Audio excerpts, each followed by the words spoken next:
I'm just gonna start and they'll join us when they come in. I'll call the town council meeting for September 27th. Order. Stand for the flag.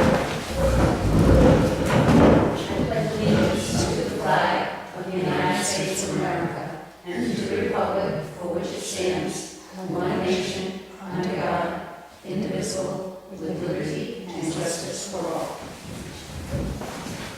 Thank you.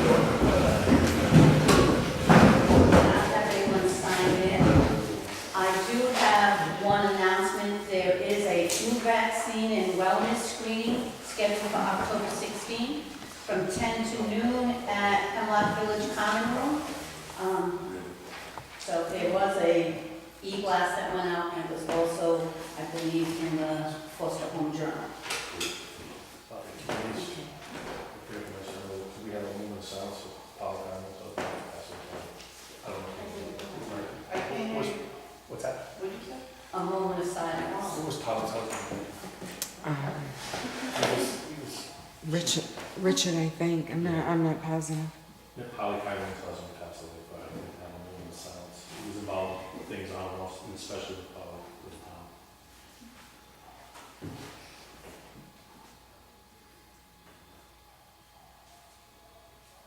Thank you. I wasn't aware of that. We have the minutes from September 13th. Make a motion to accept the minutes from September 13th, 2018 as presented. Second. Discussion. Hearing none, all in favor? Aye. Opposed? Moving on to payroll warrant number 11. Make a motion to accept payroll warrant number 11 in the amount of $32,924.35. Second. Discussion. Hearing none, all in favor? Aye. Opposed? Moving on to payroll warrant number 12. Make a motion to accept payroll warrant number 12 in the amount of $36,105.34. Second. Discussion. Hearing none, all in favor? Aye. Aye. Opposed? Moving on to fiscal year 2018 general warrant number 28. Make a motion to accept fiscal warrant 2018 general warrant 28 in the amount of, just want to make sure I got it right, for $1,737.32. Second. Discussion. Hearing none, all in favor? Aye. Moving on to general warrant number 4. Make a motion to accept general warrant number 4 in the amount of $78,518.57. Second. Discussion. All in favor? Aye. Opposed? That's 4 with 1 refusal. General warrant 4A. Make a motion to pay payroll warrant 4A in the amount of $166.67. Is there a second? Second. Discussion? All in favor? Aye. Opposed? Moving on to monthly reports for July. Make a motion to accept the monthly reports for July Building and Zoning Department, Department of Public Works, Rhode Island Resource Recovery, Human Services, and Tax Assessment. Second. Discussion? I have one. In my packet, I did not have building and zoning, but I had planning. I don't know whether that was just my I got packet. planning. I think that was it. Mine was tough behind. Planning, DPW, building and zoning. Oh, I do have building and zoning, okay. But Right. planning wasn't on our list. Okay. Right. Okay, so planning was not on it. Thank you. Any further discussion?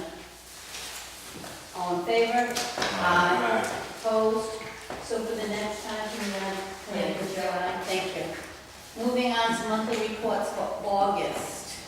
Make a motion to accept the monthly reports for August for Building and Zoning, Department of Public Works, Human Services, Police Department, Rhode Island Resource Recovery, and Tax Assessment. Second. Discussion? Hearing none, all in favor? Aye. Opposed? We do have in our packet, the quarterly reports, but it is not on our agenda, so I'm going to move that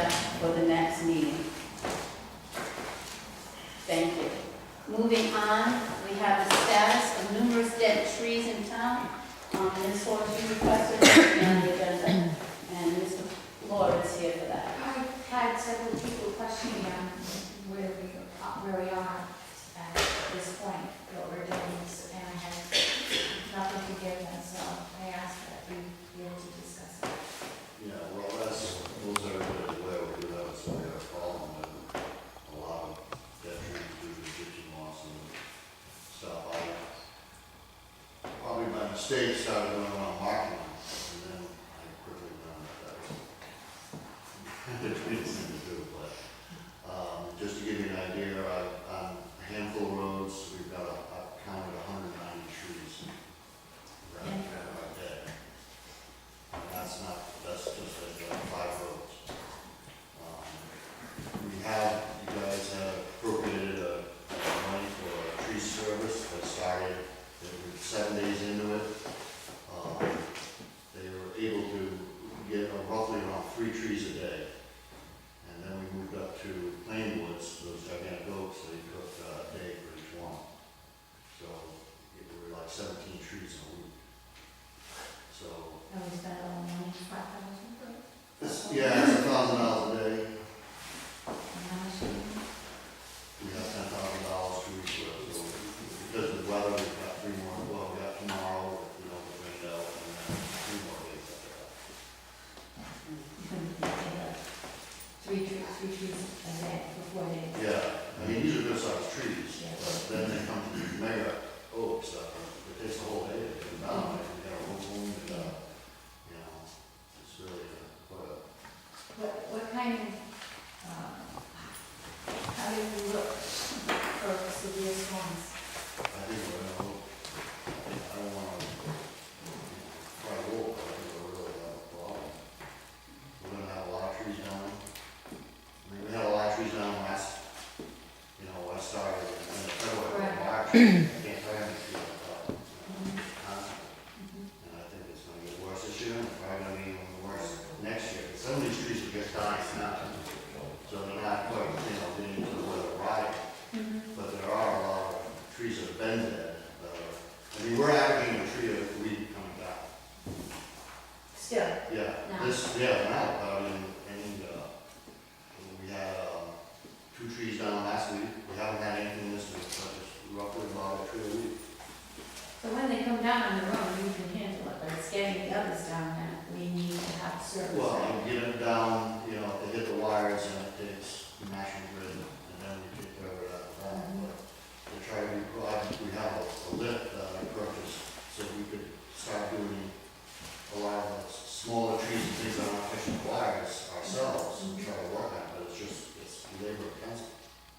And so now this tree company, that ties up 2 guys, I don't have enough to have a lift going at the same time, I only have 1 chipper, so chipper's with the tree company. You know, so it's just, there's no real simple answer to this. I mean, I don't, Heidi is looking into maybe getting some funding from FEMA. Yeah, Bob and I attended a hazard mitigation training the other day, and I was interested in going to that because the grants have opened for the pre-hazardous mitigation grants. So I wanted to specifically talk to them about this problem and see if it would be covered, and they said it would. So I had to submit a pre-application online, which I've done. We're just going to need to get some kind of a number, and I haven't heard from them back yet, but it's not in the actual grant process. It was just the pre-application. So once we have some kind of idea of what kind of money we're looking at that I can request, I'll continue with it. When you had to supply a number, what do you mean, number of trees or? No, like a dollar amount of what we're going to need. So, you know, we need So there's some. a matching pot on our end, and then. It's a 25% match, but I think that what we've already spent probably will go towards that. That 10,000 will already, you know, go towards it as our match. Any idea how long that's gonna take that process The- for them? I'm not sure. The grant application process actually is from October 1st, and it's closed on January 31st. So, yeah, I didn't get an actual date that there will be awards. Thank you for doing that. But I'll keep looking into it.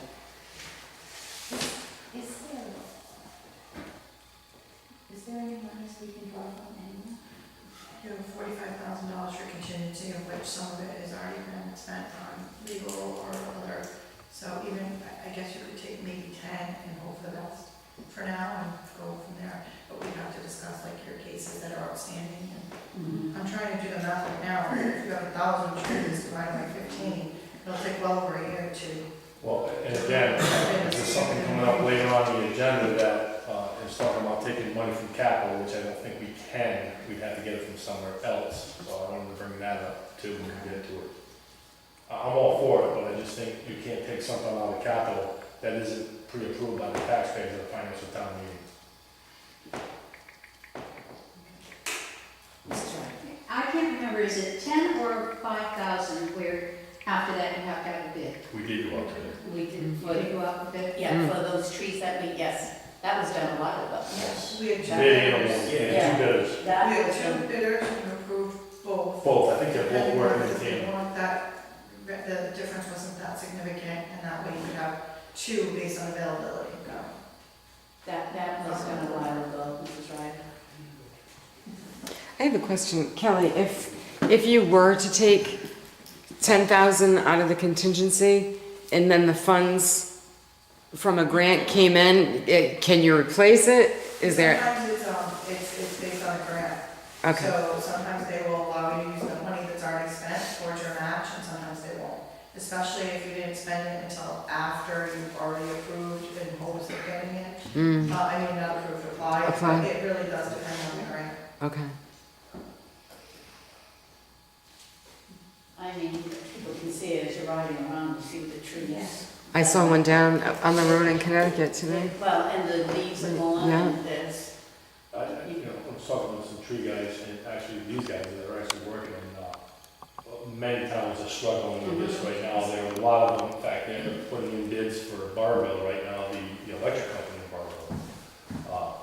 These guys he's talking about. So they're all working in multiple towns to get ahead of this, and even the state has not caught up with trees. You can see when they're mowing the side of the road, yeah. they're literally going around and down trees that Mhm. haven't been chipped and removed from the edge of the road already. So it's a state problem and it's a town problem. Well, if you go down Central Pike on the state side, there are a lot of dead trees there that are gonna take lines down. I can guarantee you, 150, 175 years ago, this was not an issue in any town in the state of Vermont, because it was all open fields and no woods. Right. But right now, I was talking to somebody about this, and a lot of the rural communities have the exact same problem. They don't have enough money budgeted for it, Mhm. and all their taxpayers are all complaining about the same thing, so I made a suggestion that we all contact the Rhode Island Leagues of Cities and Towns, see if they can act on our behalf to the state, and see if the state can figure out some money, because they've done it before for snow and ice removal, they've done it, or at least they chart it so that they can make a plan. They're now mandating that we put so much money towards capital for the schools, because they've identified that as a problem.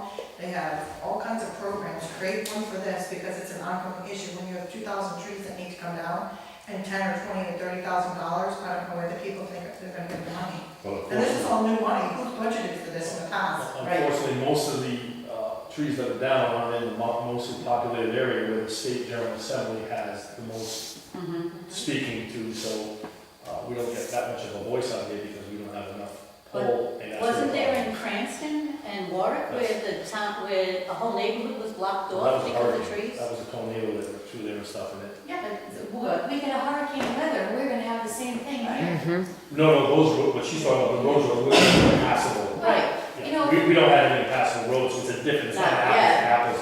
Well, If we do they what need to Kelly tell the said, hurricane.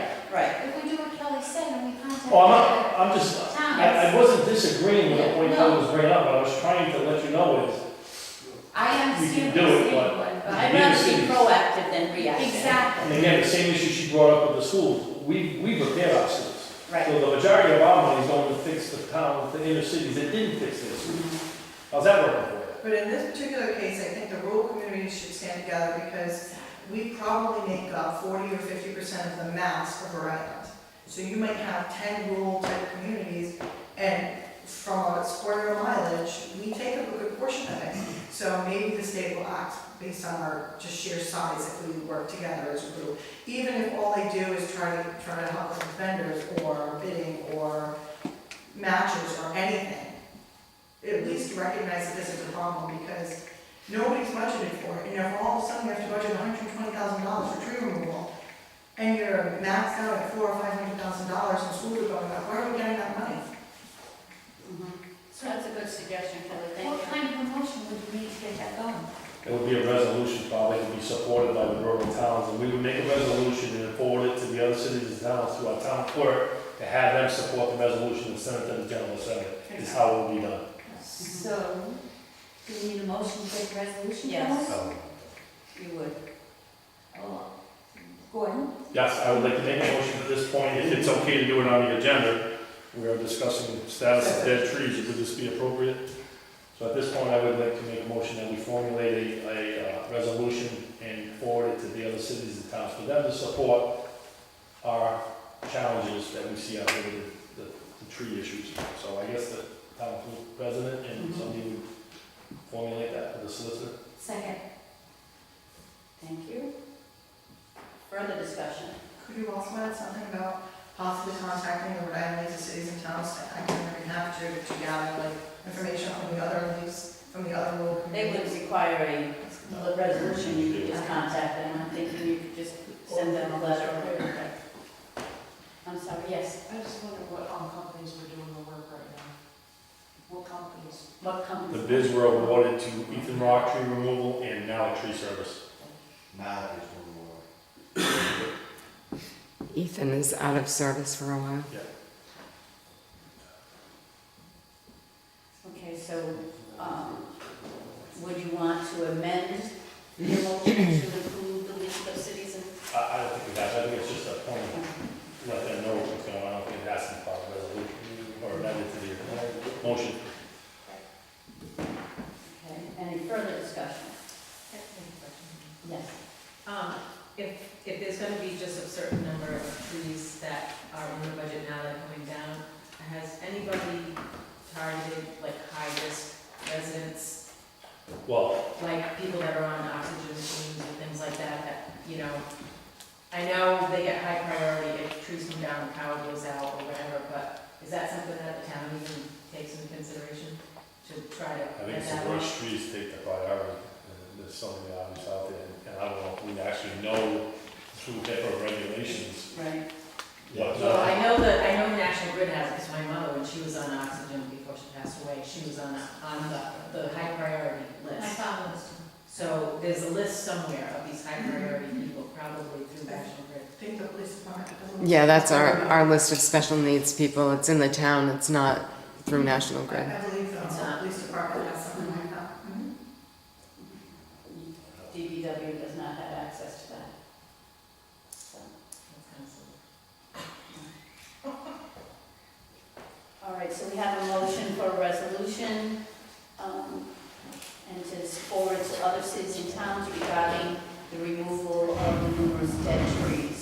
It has been seconded. Any further discussion? Hearing none, all in favor? Opposed? Okay. Moving on, Mr. Wood, to the conversion of the old fire truck. We have a bid, for that. Information on that for us? Well, we put out the bid, we didn't, the only thing I have is, I had two bids from one company for the same type of lift, just different vehicle. You know, like an actual handle. And, the first bid is $27,000. And the other one's $30,000. And what would be your recommendation? I mean, this is, you know, something that was started before I got into this. Is this to get the fire truck, I think it's- The fire truck into a hook truck? or a plow truck, right? Yeah, I think the main idea is for a plow truck. Well, a plow truck, I think you can do a lot less. I mean, a plow truck, you can just put a sander on the frame, And a plow and and, a plow in front, you don't do the work. well, that's what originally the truck was meant to go in to do. All right, if you want to do that, that's. Yeah. That was what it was originally, I mean, to be, go in line so we don't have to spend, it would, the idea was taking a truck that come out of service that may be 27, 28 years old. But to buy that same truck, four-wheel drive, which that truck is, with a plow and sander on it, is probably around $150,000 to $160,000. Where you'd be buying a plow and sander anyway, but this truck is already ours, and just to fit it up would be, I think that was the original plan, so. Well, that's great to me, I was led to believe that it was supposed to turn into a whole truck. I don't know how that morphed into that, I think it was just simply to do the plow. It was definitely. Oh, I think she was correct. Remember Todd? Oh, that's This is right. his, Yeah. But even Todd didn't say, No. it was, originally, when we went to the, planning board, it was for, Plow and plow and sander. Correct. Todd had thought that maybe it was a better use to, what is there, something, liquid something to. Brian. Right. But it was never presented as a what? As a hook truck. Yeah. In fact, he'd now have to dig into his other portion of money that he received during the budget at the end for capital, specifically to buy a new vehicle or to replace some sort of piece of equipment. That's why I thought it was on here, because it was originally approved for plow and sander. Yes. So I was kind of confused why it was coming in front of us again, where it was already approved to have that done, and I was like, Yeah. we've already approved it through capital and financial town meeting, why aren't we approving? If that's the case, then everything that goes through the capital would have to come in front of the council again. He just So now it kind of clarifies what's going on there. If they used that additional money, it would deplete how much money was left over for him to buy a newer piece of equipment. Again, I don't know how the information came from a hook truck, it was originally a plow and sander, so, which had already been approved, and actually, in fairness, if political things had stayed out of it, it would have been plowing the roads 2 or 3 years ago.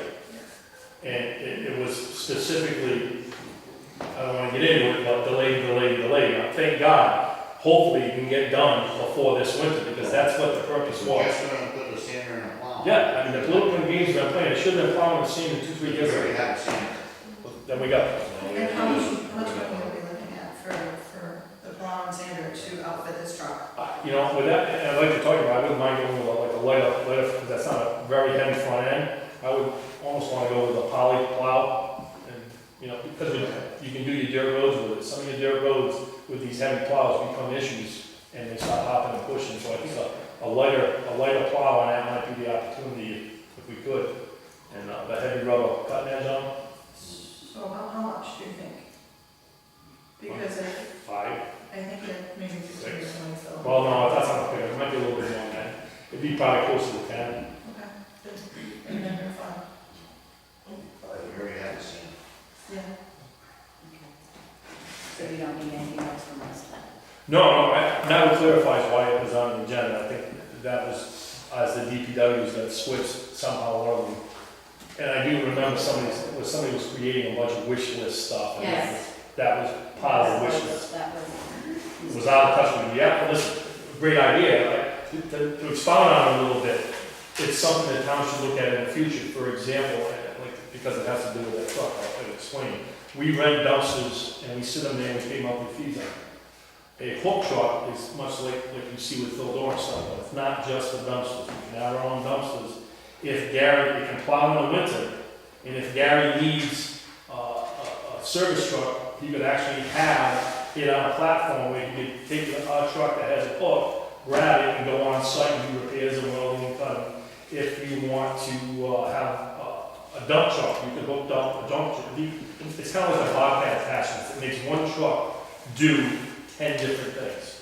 And so you don't have to buy 10 different trucks. So yeah, it would be nice for the town to have one, but at this time we can't afford it. And the original thought was to start with a plow and sander and reutilize the truck where we don't have to buy one. And it helps the fire departments out, because I personally would much rather see the new trucks going for the fire departments and reutilizing them through the DPW. Thank you, Mr. Lowe. Okay. So there's no motion. No. Okay, next on the agenda is the Rhode Island DOT response to Plainfield Pike STIPS. If you recall, back in April, the planning board had sent us a request to send a letter, which we did, and we finally got a response. So, So can we? That would be great. This is regarding 102 and 14 between Briggs Road, Lincoln Road, and Forster. Here's the answer we received. We will draft a work order, develop, and submit to Rhode Island DOT by mid-next week. We are looking to increase signage warning monitors of the S-curve between Briggs Road and Luther Road, and a curve at the intersection of Briggs Road. Also looking into add fog line striping on the shoulder line with a white strip on the right through the intersection where Briggs Road to help guide vehicles through the curve and intersection.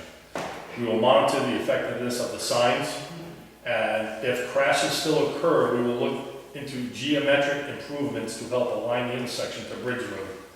This is where the majority of reported crashes have occurred. Kind of don't agree with that. I think more of the crashes are in the curves versus the intersection by far. And I did include, when I sent the letter, the chief had given, Chief Zeal had given us a list of the accidents that occurred in that area. And I can extrapolate on that. A lot of times when a call comes in, they'll give a poll and they'll say, for us going in the area of Briggs Road and 102. And that may translate into the accident report, but I can tell you with surety that almost none of the accidents are at the intersection of Briggs and 102. So that really isn't the problem, it's the S-curve. Okay. I have not, this was dated September 10th. I have not been out that way to see whether or not they've made those improvements because it should have been done by now. They're saying a week later. Yeah, I didn't notice it wasn't noticeable enough for me to notice it. So, but I just wanted you to know, we did get a response, and that's where it is, and I did forward it to the planning board.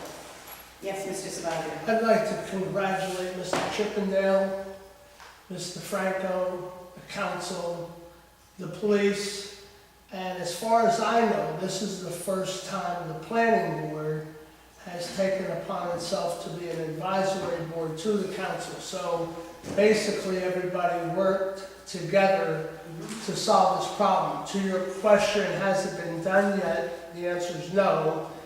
And there's been 2 accidents there, I think, in the last 2 weeks. One, what do you call it, was up like this, the guardrail, so it's back down. But Mr. Chippendale did assure me that he would follow up on this and keep up on it. There was quite an exchange of emails. They could not find our letter initially.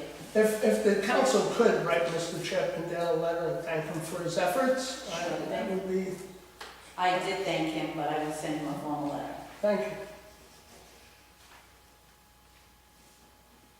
Any other further discussion of that? Moving on, Rights Auto. At our last meeting, Mr. Ritchie's lawyer was going to contact Joanna to come up with some agreements, and as of today, that has not happened. No, Mr. Salvaggio was supposed to send a proposal for a provisional license, letting us know what the parameters he was seeking was. I saw that attorney in court yesterday and asked him for the proposal. I received an email from him today stating that he was still trying to work something out with his client, and he requested that it be placed on the next meeting for review of the draft proposal, and once the council approves something, then you can put it on for public hearing. What is the pleasure of the council regarding Mr. Ritchie and the situation who seems to avoid us? I think he doesn't get his permit until he comes up. I agree, but do we say next time is the last time if you're not ready to? I think what they want to do, and what it seemed at the last meeting, was they just want to sell stuff that's on there. So put it in writing and you guys can decide. That seems Even- seemed like pretty easy to fulfill. Yes. How did you take the, that was an email, wasn't it, conversation? It was an email, which was in response to an email from me saying, do you have anything? I'm going tonight. So that's where we stand. So I will put it for a future agenda item being the next meeting. and we will go from there. And I'm happy to tell them that, you know, this is it. This is the it. true deadline. Yes, He I does not agree. seem to respect deadlines No, at all. no. So why not just slap a big chain on there and see how fast he responds? That's a goal. So, I give don't him know, one more I time. don't know if you can literally snap, slap a chain on something legal, can you? No, but you can There's a send process, you can Mark violate to it. go and continue to, yes. Mhm. So, I mean, my thing is, I'd like to slap a chain on it, but you just can't cost us legal fees. right, Right. Stuff like that's that. my concern, is I don't wanna see him just up and leave, and then we've got all these cars up here. Can we find him? and here's one of the neighbors, that's an input. But Can we that find has to go through zoning, has to be violated, he's got so many days to appeal it to the zoning board. At that point, if the zoning board upholds it, he's got so many days to counter in court. So yes, you can fine him, but you just can't go down there and say you gotta stop paying fines. So I'm all for actually, I'm all for starting that right now if you wanna do it. Well, if I think it might be a good idea to actually then he'll know we're serious. you, yeah. So at some point, that may bring him to the table to circumvent that, so I would like to see the building official go down and actually file and get it moving. I mean, correct me if I'm wrong, but didn't Rhett issue him something saying he's operating Yes. without a license? I think that's Yes. been done. Yes, So, and he's also gotten something from the state fire marshal. You get a 6-month So what's the next extension. step, Joanne, then? appeal it to zoning. You get Well, 6 he, months he's extension. probably run out of his time to appeal it to zoning. So in order to enforce a fine, you can't just you have to take him to court. So I would say maybe Get make it it going. worthwhile, you might want to put some other fines on there. You know, to go to court for, Injunction. yeah, or to force him to pay, or to try to clean up the property or something like that. So that would be an executive session discussion? Yes, I know, you were chatting earlier. So on the future agenda items, can we put that on executive session? Right, so Yeah, you want it on, executive. oh, executive, you don't want it open? You can if you're talking. No, I'm saying, did we want him to be on open session to No, all I his think at this agreements? point, we should Just stop go right to moving the executive. legal part of it. What if he the lawyer responds to Joanna and comes next? You can do both. But at least we've got it on the agenda, we can cancel it. So it can be So both. executive, I know, that was my We're not question. gonna meet for 2 weeks, so, or more, so at least get it on the Well, agenda. that's why I was asking, you wanted executive and open, so, great. Moving on, the moratorium on solar farms. Ms. Hawes, you have requested that we revisit this. We do have a letter in our packet from Jennifer, the planner, that stated from May 15th, which we had on the agenda previously, the moratorium. Well, we've had so many comments, so many concerns, from neighboring properties, and I just think that we need to look at that before, and work with the planning board before we go further, on this. Because there was so much unease and unrest and unanswered questions the last time we met. I was totally confused, I will admit it. Well, and the Hall Solar did not show up. Right. The second time. Right. I did look into, in the planner's letter, she does have that there is a House Bill 8141 in regards to Rhode Island Forest Conservation District. And when I did a bill check, it is held for further study as of May 2018. Now, they're not back in session yet. So that is still on hold. What is the pleasure of the council?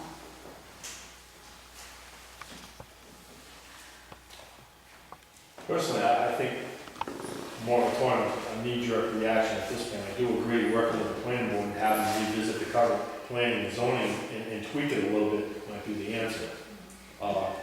And here, I kind of find it, and again, you bring up the point of cutting trees, and they go on about overstock forest can be between 100 and 200 trees per acre, healthy themed forest, and, you know, carbon air, and yet here we are complaining we don't have enough money at the beginning of the meeting to cut trees that we want to cut. But we couldn't get it to, they couldn't die in one area. I don't think the town can afford a moratorium. I think we need the money. I don't think we get a lot of I don't money think for we're it. gonna, it's that much We money. don't get that much money on it. Well, I think before we go off and say that, I would like to actually get some documentation on what would cost when you take an agricultural zone, which is backland, which is valued at X, and then you take that same, let's say, 8 acre, or 10 acre parcel, for example, to make it easy, say I have 50 acres, and I want to have 10 acres as a solar farm. I still retain the 50 acres. I live on the property, I have a house on the property. That 10 acres isn't in the house lot, it's on the back end. That brings in a certain amount of money. Now, if you want to compare apples to apples, I would like to see, not now, but actual documentation from the tax clerk before we say it does make money or don't make money. Take a 10 acre parcel on a 50 acre house lot. Tell us what 10 acres, for an example, generates on tax revenue. I believe it's 250 value an acre, but we can get into that later. Then you take that actual 10 acre, transfer it into a solar farm, use the maximum allowed tax ratio in the tax treaty that we will use and we will enforce, and what the difference between that 10 acres before the solar on a 50 acre parcel house lot and the 10 acres after. What in an agricultural zone, which is 99.5% of our zoning in the town. So that should be a pretty easy thing. I think that should be brought to the council before we decide, because we're gonna make a decision on it. We don't even know. It's not making us money, it is making us money, it's not making us much. So I don't even think we should answer it. I think we should get the information, get it provided by the tax assessor and let us know before we make that move. Okay, but correct me if I'm wrong.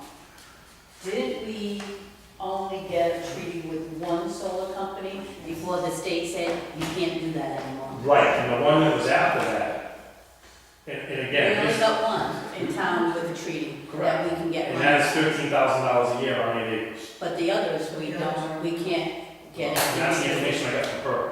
I asked that a while ago. We only have one treaty. Right.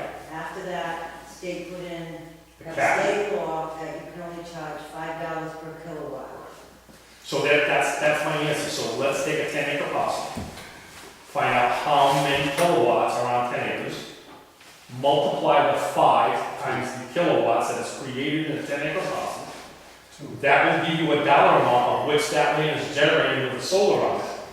Then we already know what that 10 acre parcel is bringing of that 50 acre parcel, same parcel, under the current open space value, which I think is less than $250 an acre.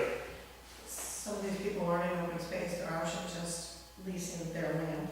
I understand that. Let's not even put it in open space. We don't charge the same amount for the land after the 5 acre house lot. When I get my tax bill, it's broken down, 4 point something acres, $75,000. House, valued at X. We don't care about the house number. We care about that. If I have an additional 20 acres after that, It's $2,000 an acre. it's $2,000 an acre of value. And that brings in times $22, will bring in X. Then you find out what an acre of solar panels can have on a kilowatt in an acre, which we don't know, because we're not solar people. That will give us a definitive answer as to the difference between the $2,000 value versus the kilowatt value on the same acre of land. Then we can objectively come up with saying, yes, it does generate more money, or it doesn't generate enough money, or it's not enough for us really to lose our forest land. I hate to make a decision, and we don't really know the actual facts, and the facts can be easily given to us with a study through the tax assessor on what I just explained. Well, thank you. Mrs. Ryder. I was gonna say, that investigation is exactly what the moratorium is for. You put a moratorium on, you do your investigation, meanwhile, you're not losing any more land until you know definitively what you want to do next. Now, there are enough in a pipeline, excuse me, there are enough in the pipeline already. I don't think you're going to lose any money by saying, hold it, let's do our investigation and then come back to it. Moratorium is not stopping it forever. Many other cities and towns are doing this now because they've gotten caught short and they're looking for another way. And our planner may be able to network with those other communities and see what they found. But that is what a moratorium is for. It's for your investigation. Without, you know, you can't shut the barn door after the horses go on. How many solar farms are you going to let in during this period? And we know this period can drag on and on and on and on while an investigation is going. You don't lose anything by putting a moratorium on, except that you are then in control. Thank you, Mr. Bud. Mr. Rogers is correct, all right? I want to remind this council, it's very interesting. You are running a $14 million business, and every time something comes up to add money to this town, there's some group that comes out and says, no. Now, I'm going to remind you of two things. I don't know if the planner sent you what she sent the planning board, but the net value in carbon removal is positive. Do you have that letter from her? This is from our board. Okay, all right, so that's one thing. The second thing is, all right, you desperately need money. And to a conversation that I had, a couple of people come out, and most of their land is swampland. They knew what they bought, and their protection is not this council. Their protection is DEM. They have 100-year floodplain. I don't know if they have a 1,000-year floodplain, but it's DEM's job to fix them, and you desperately. I don't know how many times I've said this over the years. I'm going to say it again. Mr. Rogers is totally correct. This is a $14 million business and you need money. Your job is not to worry about my specific needs. Your job is to worry about the 1,500 households that are under your protection, not 2 people, all right? And a moratorium, what Mr. Rogers asked for will be done very quickly. The reason these people are not coming forward, DEM. I can tell you right now, right? And if you don't, I'm sorry, Gordon, to take, you want to go walk this piece of property, I'm not sure they're going to get 3 solar panels. I'm not sure we're talking about one specific piece of Well, property. I'm going to mention 101, the people that came in that were against it, all right? Your job, I'm sorry? You can't stop it, so. Right, it's All already in right, the so process. your It's job already is to in the process. run a $14 million business. If you can't do that, quit. Thank you, Mr. Savazio. I'd like to make another quick point now. Is it within the realm of, if we take a vote tonight, is it possible for us to put a moratorium in as of tonight? I don't think we can. I think there's a process, is it? Right. What process would we have to follow if we're gonna put a moratorium in? We have to decide what, you have to decide what parameters of the moratorium, then you have to have a public hearing, so it's not just, Put it right. And here's what's probably gonna happen. Once you're going through that procedure, even if people aren't interested, are gonna come into the town and slam their applications in for solar farms in the town. Guess what? They're in under the wire. And you're burying the plan. There is one already. Well, if you stop publicly advertising for a moratorium at this point, you will have everybody who is thinking of putting it in, running to the town hall and filing the applications before the vote is taken, and they get in before, and we can't handle that kind of rush. It would open the floodgates. I think we ought to look at the facts before we start saying we're gonna do a moratorium, to even see if it's the answers. And I can't vote for a moratorium if I don't have the answers that I'm trying to ask for at this point. So I'm not gonna vote to cut revenue off that. Well, we don't even have a moratorium. Right, well, no, we have a discussion on the moratorium to move forward. Is that correct, Joanna, that, I'm not doubting, really doubting you, but I want a legal opinion, is that correct? That if we're in the process of doing a moratorium, all these people can come in and they have to get. right, yeah. So they will rush. So I'd like to get some answers before we start publicly going forward with a moratorium, because that town hall will get a rush. So we need to be careful on how we move forward with even discussing and talking about a moratorium. And I think what I'm asking for is some facts before I can make a decision, yeah, we should have a moratorium. Because regardless, they're gonna rush that town hall. No, I can do that already. No, not like they're going, when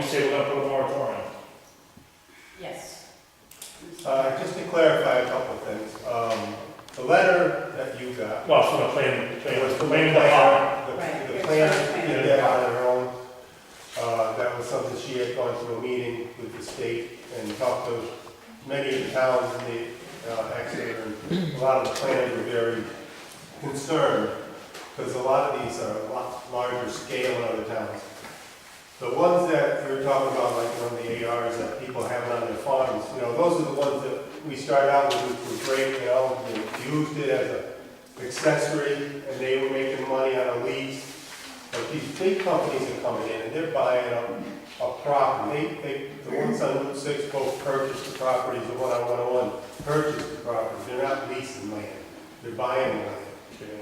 And they'll build these facilities. Now, the purpose of the moratorium, or I think maybe just, if you don't want to do a moratorium, I think maybe we should review the current solar ordinance, because there are concerns that have come forward from, our experiences with the present. That's exactly what I said. And, but the money is really minimal. I mean, we get $5,000 a megawatt. The one on Route 6 is 2.76 megawatts. So, on top of your property tax, you're getting an extra $13,000. So you agree with me when I had mentioned we should look at our current plan and make modifications? No, definitely. I think, we already have another one on Plainfield Pike that's coming in. But we need to, address the issues that we have come upon as far as, I think the big thing is, the setbacks have to be increased, I think it's the visibility problem, when you're seeing things from the road, that's where a lot of the issues have come from. And I think that's stuff that we really have to look at and, try to make them a little stricter, but I think we have to move swiftly before, too many, because these big companies are moving fast because the money's there from the state, and they're getting funded, they're getting back, and, there's all this stuff, the expense to build these things isn't worth it if they have to pay all the fees, but with all the incentives they're getting right now, it's very profitable. And correct me if I'm wrong, but Massachusetts and Connecticut have put restrictions on them. So they're coming to Rhode Island Well, the because, state of Connecticut has an 800-acre one going on in Canterbury. I'd like to expound on what he said. Now that we've seen people come forward, we see what some of the complaints are. For example, 9-foot fence. Why do I have to look at a 9-foot chain link fence? That could be addressed. And again, I've thought about this in other ways too, and I believe when we go to move forward, I would suggest a cap on a total build-out of kilowatt hours for the town. Size it, say, all right, we can expand to this point, whether it comes in 1 or comes in 20. Here's the kilowatt total hours that we would like to see in the town. And once we hit that, we've capped out. At any given time from that, we can readdress and increase that at that point. So I would advocate for a kilowatt max for the town. That way it's not completely. I think it's limited to what the grid could accept, obviously. Well, yes and no. As was in the past, we thought, we're at build out, and then all of a sudden they increased their. Well, I looked at this, what happens is if you have one of these big ones that come in and they're gonna max out the substation, what they actually do is much like when somebody does a town road and they'll open it up themselves. The builder will actually fund the expansion of the substation. He will fund it, and then anybody else that comes in after that, if it's above and beyond what they put in, they have to pay him back for the expansion that he did on the substation. So that was a wrong premise. That's why the one way. So a cap, yeah, so a cap would be probably a good suggestion. I mean, I'm getting into the weeds here, but I would definitely like to have some input on that. Moratorium, I think at this point, without the facts in front of us, I can't support. Mrs. Rath. Unless you advertise and somebody shoots their mouth off, that yes, there's going to be a moratorium in Gloucester. Literally, how many people can come forward as opposed to the 12 months it's going to take for the planning board to redo an ordinance? And, let's be honest, that's how long it takes. We got it done quickly before. We had a very knowledgeable lawyer on the planning board, so it went very smoothly. But Not on the planning board at that time. I know, huh? He was not on the planning board at that time, he was on the council. Mr. Restivo? Yes. Well, we had somewhere, Sergio. But the thing is, how long, if you could ask takes to implement the moratorium? Grab a public hearing And, and do it the next meeting. and that's the point, the public hearing, from what I'm hearing from Mrs. Ryder, we want to do this quietly behind the door and not let the public know what we're doing. No, I'm just saying, you don't advertise statewide in order to make I'll take it that become advertisement. true. We don't black our mouth and go out and say we're gonna do this, was what she You said. are not Okay. protecting the town So, by not taking a step back. Money tap protects the town. so I'm hearing from the council that they would like to get Facts. data, facts, which we could have at the next meeting to determine.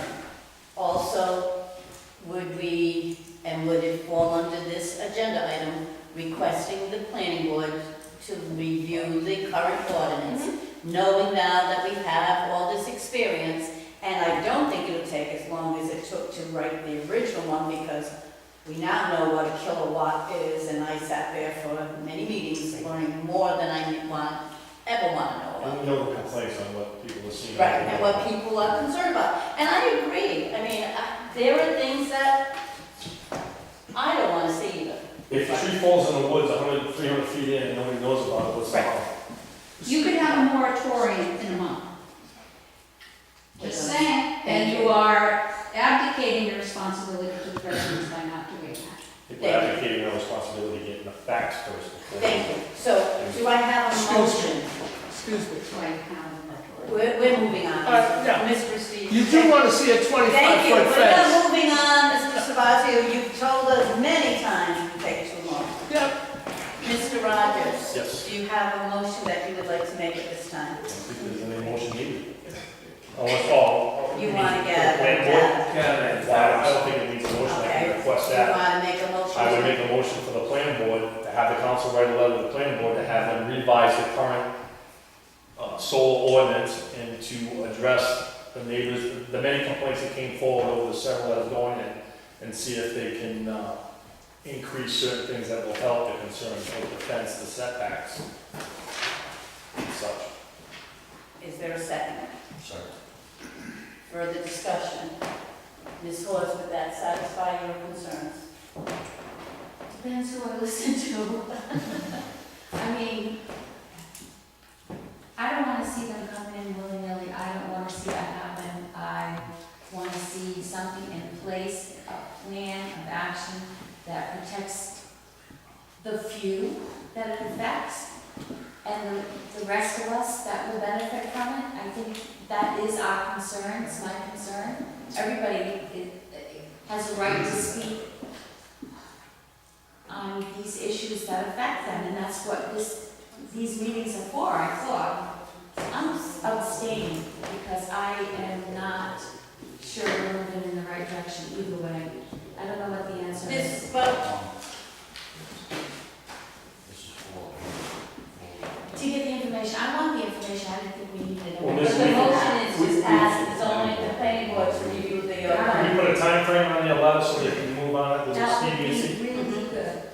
okay, so we've been, What would be a reasonable amount of time? You meet twice a month, so by the 1st of November, have something formulated by our first meeting in November?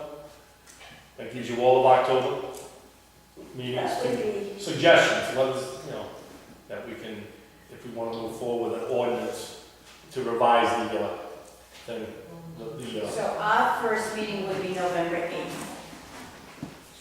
Is it Well, and, doable? we have a couple of things going on with commercial zoning and stuff right now, but we could switch things around and work on this first and, put that on the back burner. Before we So say we can- November 8th, November 8th is after the election, can this council make any of those changes? Well, it depends. I guess The majority is is normal business, but even at that Is that normal, would that be considered point, normal business? you're not gonna get it before that anyway, so they can at least review it, they don't have to vote on it. So that would, by November 8th, would that give you, Well, we'll discuss it, we'll give it to the planner and, get some ideas and bring back what we do accomplish, Suggestions. That's all we can do, we can't guarantee anything. okay. Thank you. can I ask a question here? Of course you can. November 8th, okay, the election, but can't do anything other than normal business. You can review it, you can add suggestions, but I don't think we can adopt it between the November election and the seating in December, which is just 4 weeks later. So we can't, Every time we move forward, we step back 10 Yes, days. I agree. I agree. So, Stay on the moratorium. So, November 8th, I will include that date and I will send it on. And then we will also, for the next council meeting, have the information we need from the tax assessor regarding the solar funds. And can you forward that to the planning board for discussion? Yes, I will, yeah. Okay, please. Oh, Patty's information? Yeah. Okay. Patty's information, you want? Yeah, that will have that, so we can include that in our discussion. Okay. Anything else? We have a motion, it's been seconded. Mayor? Any further discussion? Yes, I am. Mrs. Fazio, I'm asking the council first. Council, any further discussion? Mrs. Fazio, brief. You know, it's very interesting, Denise, how badly you treat me, but that's fine. I want to remind everybody that I brought forward a berm to screen, okay? And I got beat to death, all right, about berms to protect the visual aspect of these things, all right? So that may be something So, to bring forward. yes, and this time, maybe the council will stay out of the discussions because every town builds berms in front of things that they don't want to visually see, okay? Screening berms with plantings. Thank you. Thank you. All in favor? Opposed? Thank you. So small, Gordon. Moving on to the new business, Fire Act grant update. We have a letter from Mr. Walden regarding that from the emergency services coordinator. There's a letter, would you like to read it? Dear Town Council, dated September 23rd, 2018, from the Forster Engineering Board. As you probably saw in the Forster Home Journal, South Forster Fire Department, East Valley Fire Department, and the Forster Center Fire Department are sub-recipients of a $763,810 Fire Act grant to replace our existing airbags. The bidding and the purchasing was done by the North Situate Fire Department, who wrote the grant on behalf of the participating members of the Winooska-Tuscarawas Valley Firemen's League. The federal government considers them the lead agency when they are responsible for meeting the federal requirements. The bidding and awarding has been completed. The bid was awarded to Shipman's Fire Equipment. They are the sole authorized supplier of Scott air packs in this area. We are currently working with a sales representative from Shipman's to configure our air packs. FEMA determines what options they will pay and what they won't pay for. FEMA is allowing approximately $6,500 per pack. There should be sufficient funds in the capital fund account to provide the required match and to cover what FEMA won't cover. Please feel free to contact me if you have any questions. Thank you. Sincerely, Tom Walden, Emergency Services Coordinator. I'd like to definitely support this, but Right. this is what I was talking about. Under our allowance of using capital, and I understand there is a way around it. We can't just expend money out of capital that wasn't approved at the financial town meeting. We had discussed something, how do we do this? We may have to get it out of contingency or something, but I don't think we can just take money out of capital that wasn't specifically stated for a specific purpose at a financial town meeting. Specifically. Right, and that's what I'm trying to remember. We had promised you that we were gonna do it, that you had our word, so. I remember us talking about how we were gonna do that, remember Kelly? Here's where it was, they were gonna fix the power unit, I remember, they were gonna fix the power unit with their money. Yeah. We were gonna reimburse them. That's nothing to do with this. We This is did the do impact. All right, Okay. I reimbursed That This was is the past. Did we do that in, It's in capital. the operations? engineers, what was approved? $70,000 line. Yeah, we definitely approved. We did that. Okay, This is something different. This is a new grant, right, that has just been, No, that's the grant we put the $70,000 in there. through the engineering. Captain? Yes. All right. You were talking about something else. You were talking about, the thing that plays. But the issue still lies. The money exceeds what was approved, or it doesn't exceed what was We approved. said that we would give a match, so say the grant was $50,000 and the match was 50, we would give the 50. Okay. Even if the budget is So we're covered. 75. If, I think you planned on 70, what was the? I think 70, we figured that would cover. So whatever they requested, that's what we funded. So why is it on the agenda? It should just be a simple, I- do I'm it. just updating you what's going Oh. on. I'm not looking right Oh, now. I thought it was requesting more. No. So if he Great. only needs to. So this should have been information.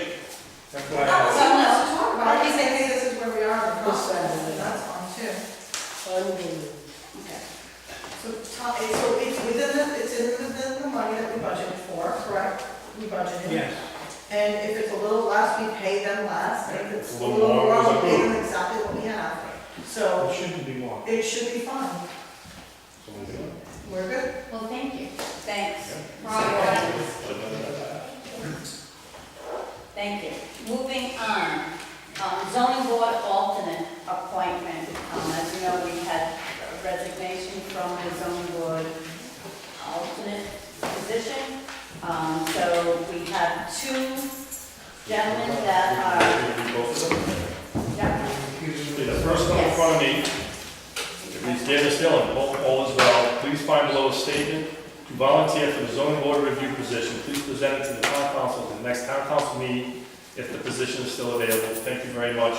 Rob, to the Dare Council town council members, I would like to volunteer the zoning board review alternate position. Just recently, I have had the privilege to serve on the animal ordinance committee and found that experience to be rewarding. It is a pleasure to work together with both the town officials and residents of our beautiful town. I feel that with the knowledge of municipal ordinances, state law, as well as some zoning ordinances, I can be an asset to the zoning board. Please thank you in advance for your consideration. Respectfully, Ralph Kula, dated 9/1/18. And we also have a second one, Bradford Smith, member of the Dare Animal Council, Forest, Rhode Island, regarding the zoning board. Dear members of the Honorable Town Council, please accept this letter as a request to be appointed as a member of the Zoning Board of Review. I have been a lifelong resident of the town of Forster, and I am also a business owner on Route 6. I understand the challenges of operating a business in our town. I am very familiar with our zoning ordinances and have dealt with them as a business owner over many years. I have previously served as a Forster as a Department of Public Works, and I am familiar with Forster's unique landscape.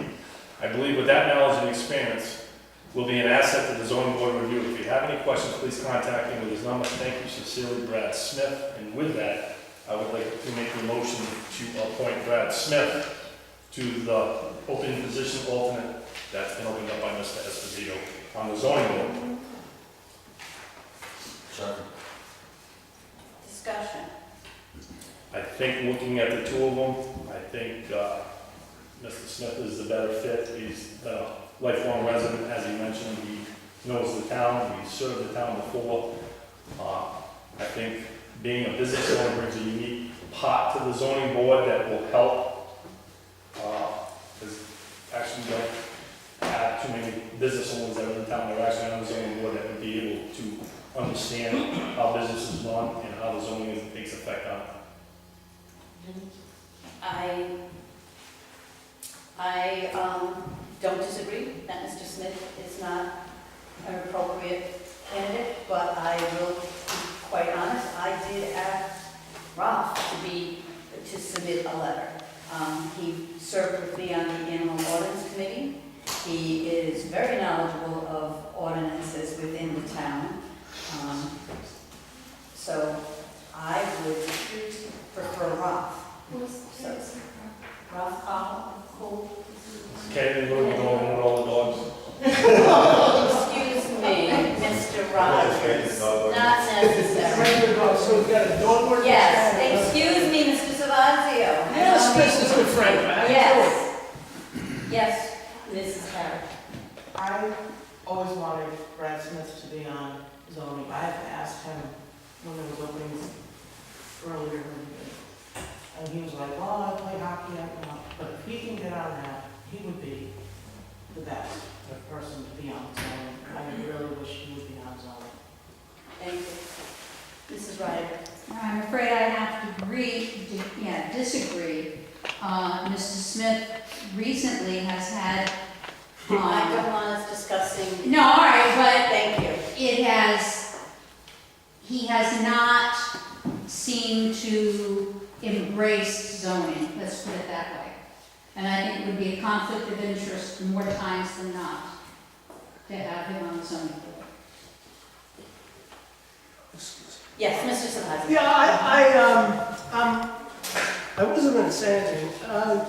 I'm confused why you wouldn't want testimony of, there was testimony of all the dogs, okay, which was obviously meant to do something, so I'm surprised that you cut Miss Ryder off on where she was going. And if I could have cut Mr. Rogers off before. But you didn't, so Thank you. now this other testimony should be allowed in, to be fair.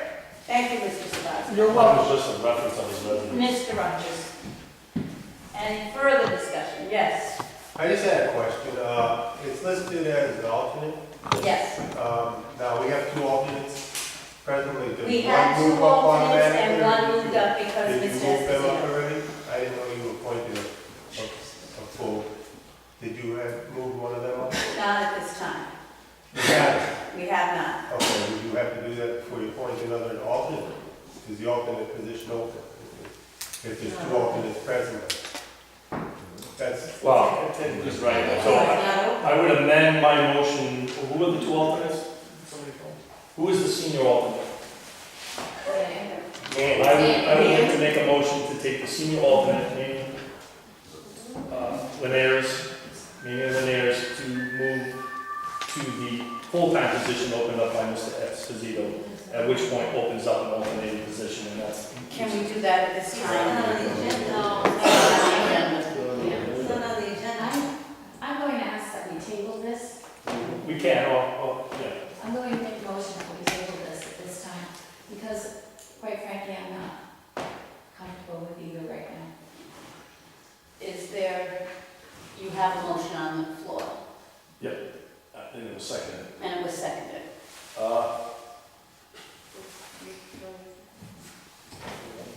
Draw the second. Was the concern that we already have 2 alternates? Right, You would be You appointing, can't appoint another alternate. you can appoint him to a full-time position. But that's not, That's not how it's posted. It's posted as an alternate. It's posted as an alternate appointment, so But we we're cannot not appoint. appointing a full-time.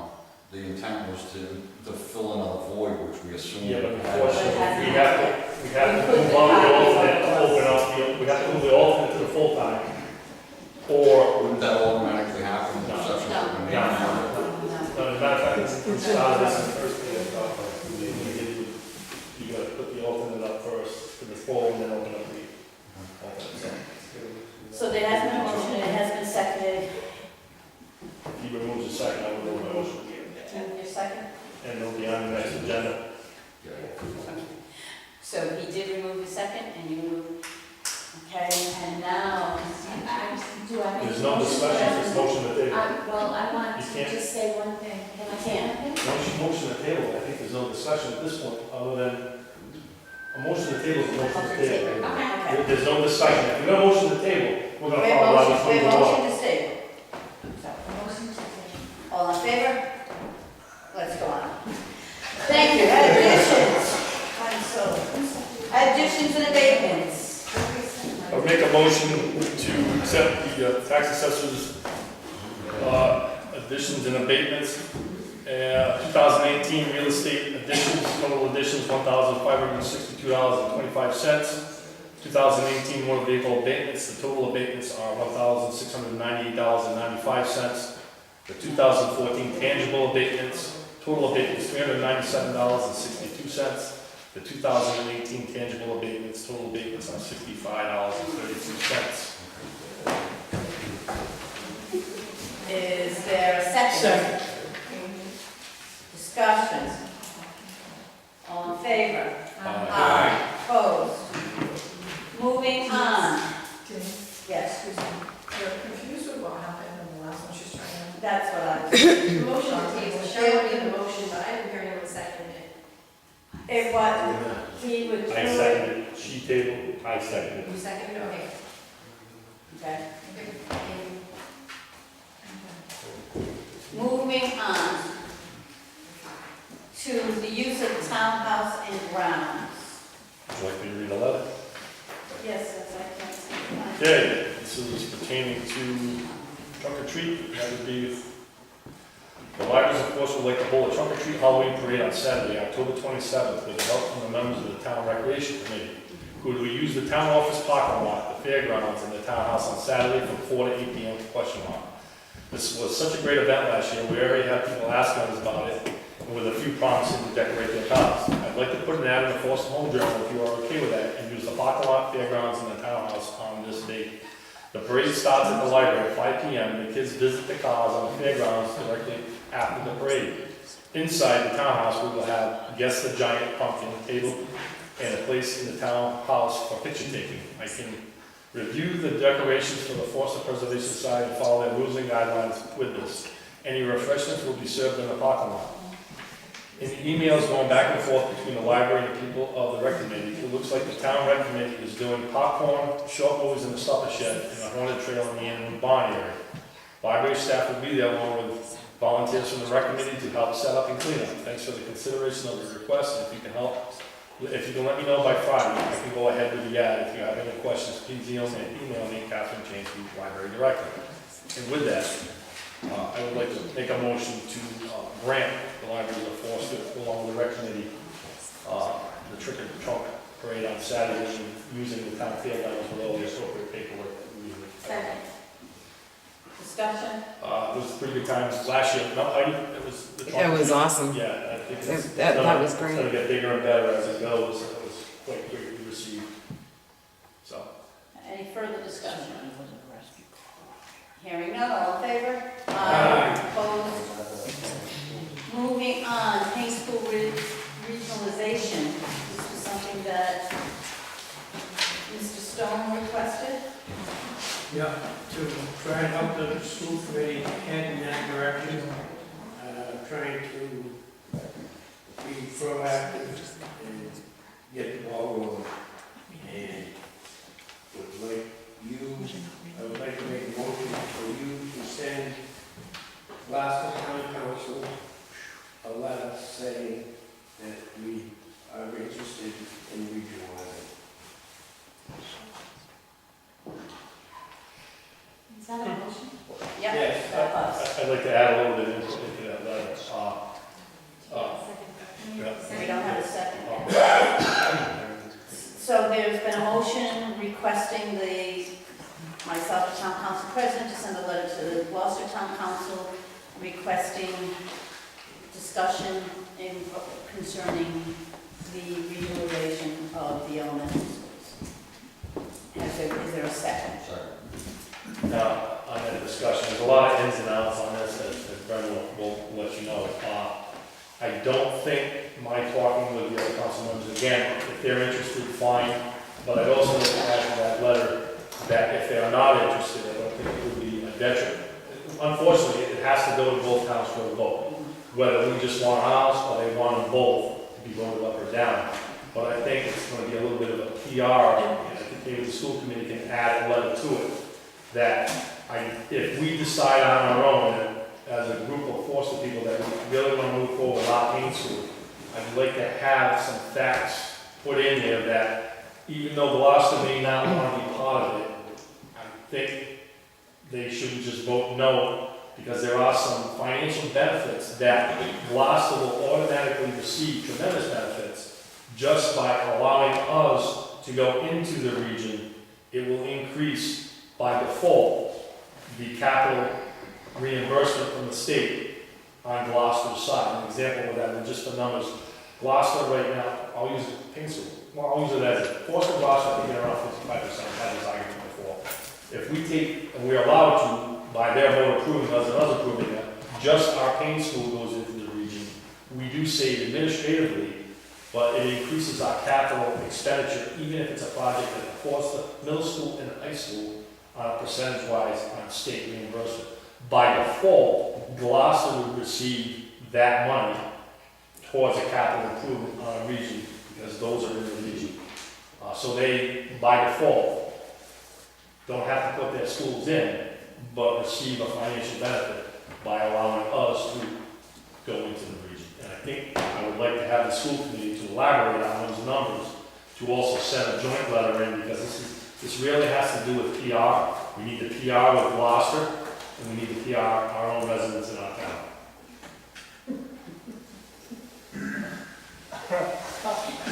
Don't jump on the Yeah, stage. I'm right this way. Cheryl did something important to say. Here we go, Cheryl. Before I would ever agree to this, I want some kind of reassurance that what happened the last time cannot happen again. When we went into this in the 50s, we had equal votes. I don't care, Ron, it's my turn to speak, and I am. We had equal votes, they took us to court, and they took it away from us. I don't think that the people in the town of Forster want to lose control of their school that most residents in this town are proud of.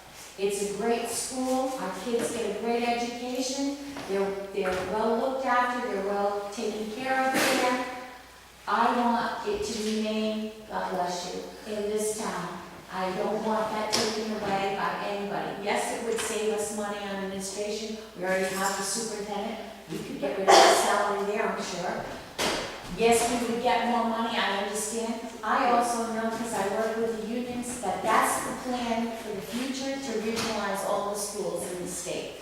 I know this. But we need to be reassured that that can't happen again. And I don't know how we get that reassurance, because they took us to court once. They can do it again.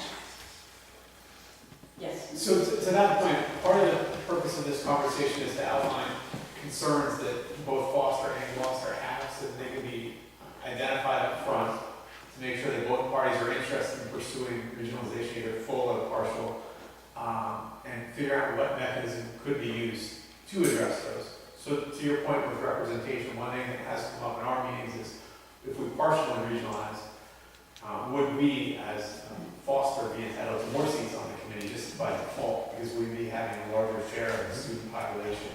I don't know the answer to that, and intuitively, I think we would, since we'd be, have a higher student percentage, but that's a question that we're looking to basically get all the questions out in front, so we get answers to them and figure out. Well, let me ask you this, because having worked in the system, I worked in the system, and I was president of the ESP groups, but there were 3 contracts. But it was all under one umbrella, but they were run separately, and I would negotiate 3 contracts.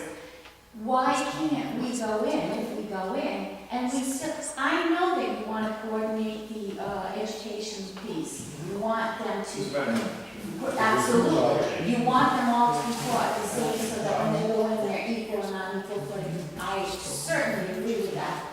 However, that being said, why can they not still be, in a way, an entity into themselves each, so that the town, they can be under the umbrella, but they can still run themselves? That's it, with Schools, I think that's the general intent. They'd still be managed as their own schools. The principal would still manage their own particular style.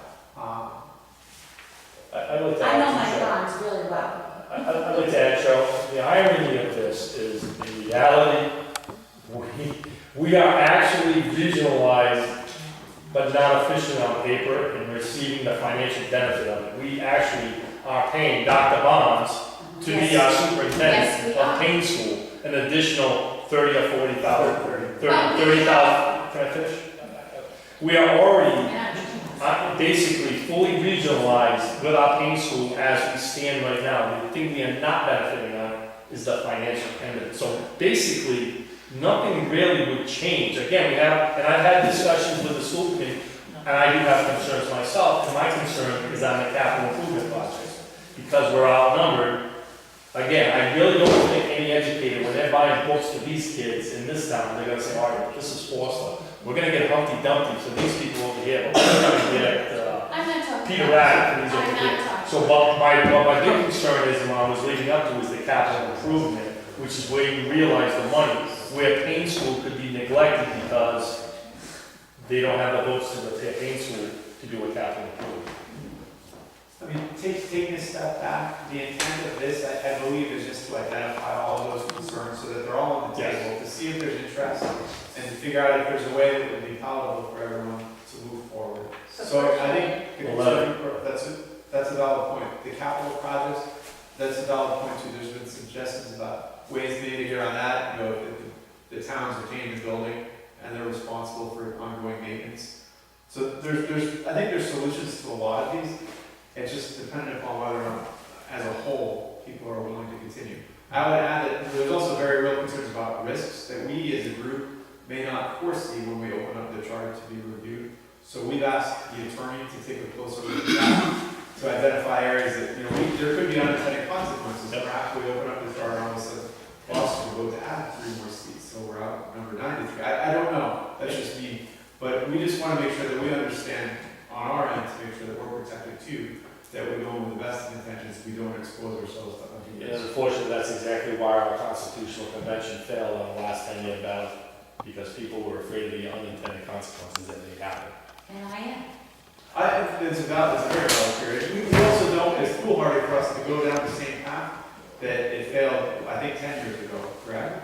If we don't learn from what happened then and address the concerns that caused it to fail, I believe in Foster last time around, it'd be silly, it's just a waste of everyone's time. So we want to, we've been working, I'd say, as a committee too, for a couple of years, to actually roughly 3 years to that effect, probably longer.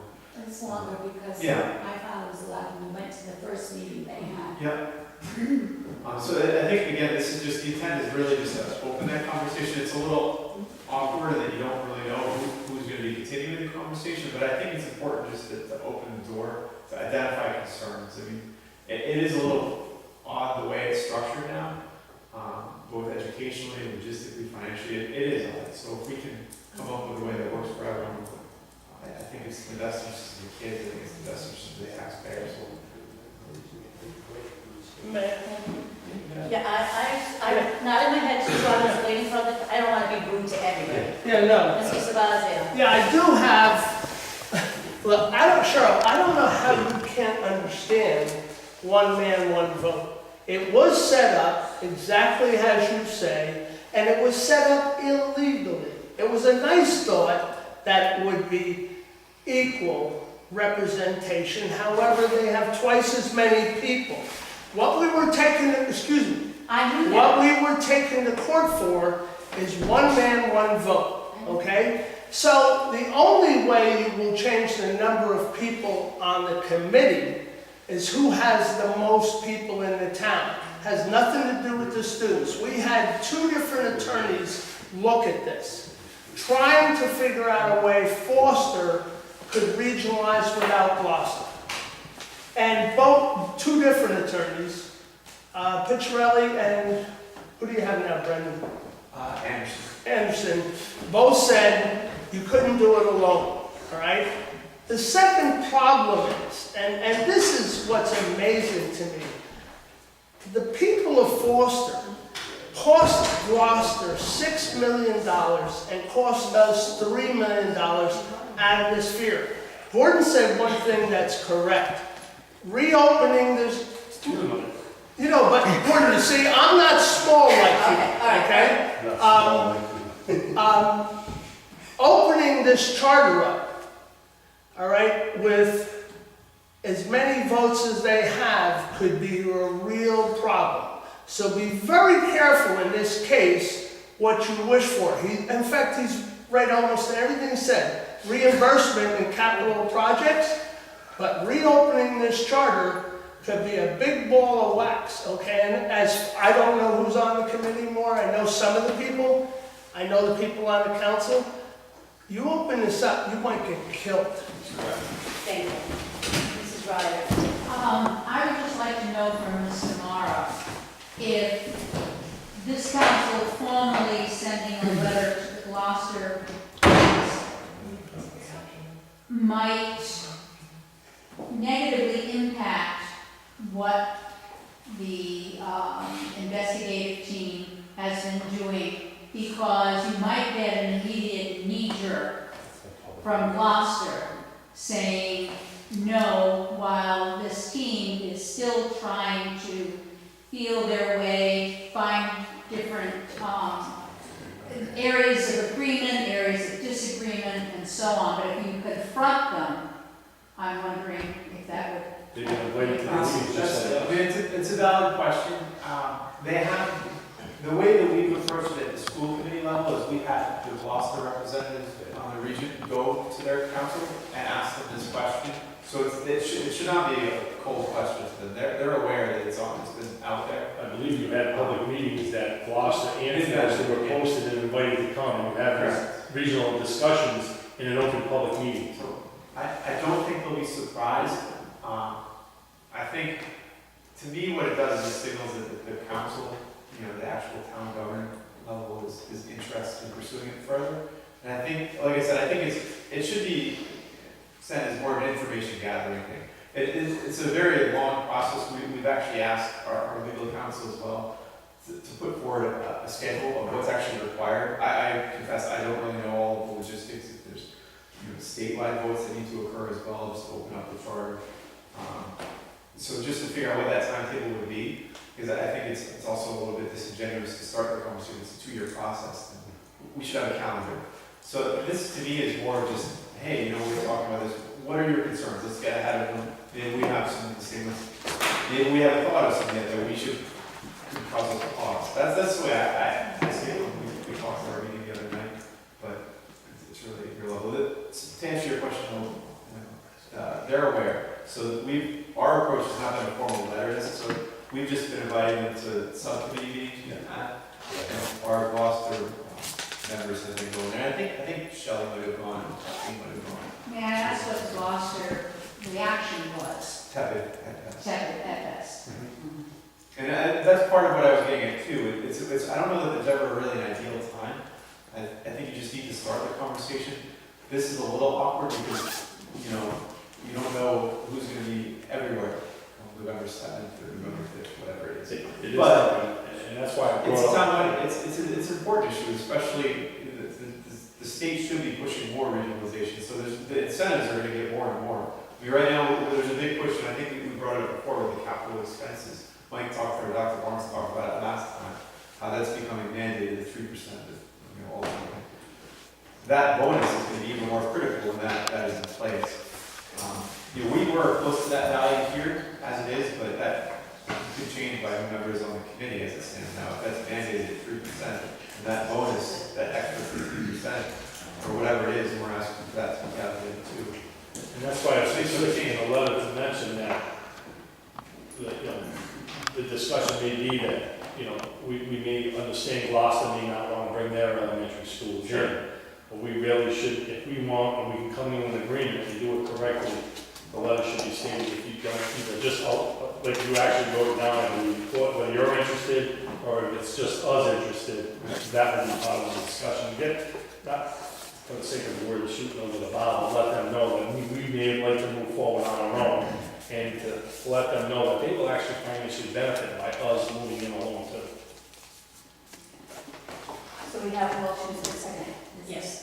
I just wanted to say that I think that what Gordon is saying is critical because I work in the Gloucester Elementary School, and I know that the little bit of buzz I've heard on the issue is more of a why should we kind of buzz. So I think that you need to give them the incentives to make it appealing. And we have tried to do it. We definitely have. It's just it's very emotional. Obviously, it's kids, it's the schools, it's part of your content. My point is that it doesn't affect Gloucester, but they benefit from it. Well, that's what they need to know why.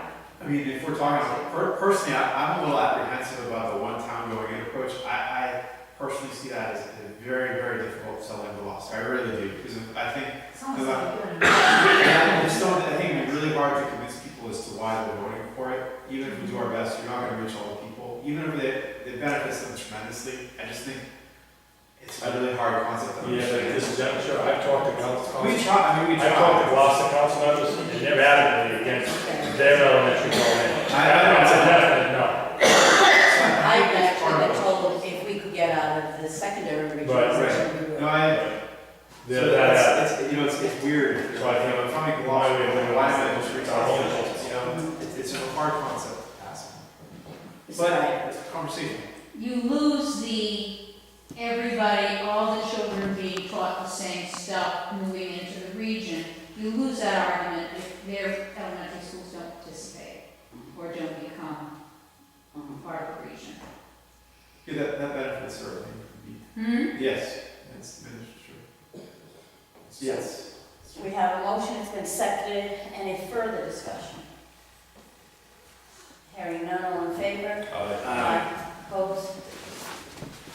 Okay. Future agenda items. The recreation field update, Pittsfield Fair, Central Pike Covered Bridge, the marijuana ordinance, zoning board, alternate and regular, rights auto, and open and executive. Anything else for future agenda items? Hearing none, I'll accept the motion to go into executive session. I move to go into executive closed session pursuant to Rhode Island General Laws 42-42-4 for the reasons stated in Rhode Island General Laws 42-4665, which is 5A personnel, finance director. Second.